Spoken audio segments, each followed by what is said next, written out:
Nasaan na? Nasaan na ang pangakong hanggang langit?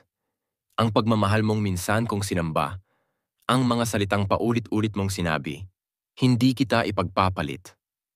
Pero bakit? Bakit ngayon ay tila bumubulong na lang ang alaalang dati isinisigaw mo? Bakit ang yakap mong dati tahanan, ngayoy lamig na lang na hindi ko matakasan? Anong nagbago? Ako ba ikaw? O ang pangakong hindi ko alam kung saan na napadpad? Kung meron man akong pagkukulang, bakit hindi mo sinabi? Bakit hindi mo ako binigyan ng pagkakataong punan ang mga lamat bago mo ako tuluyang iniwan? Akala ko tayo'y walang hanggan. Akala ko ang bawat mahal kita mo'y hindi basta salita.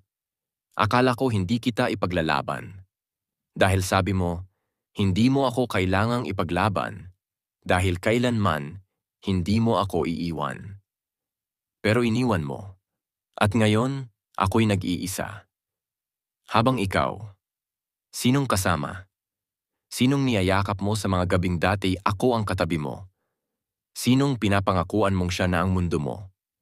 At kailan ka kaya bibitiw sa mga pangakong hindi mo kayang tuparin? Bakit kung kailan ko ibinigay ang lahat, ay saka mo kinuha ang lahat? Bakit kung kailan ako nagmahal ng tunay, ay saka ito nawala? Nasaan ka? Nasaan na tayo?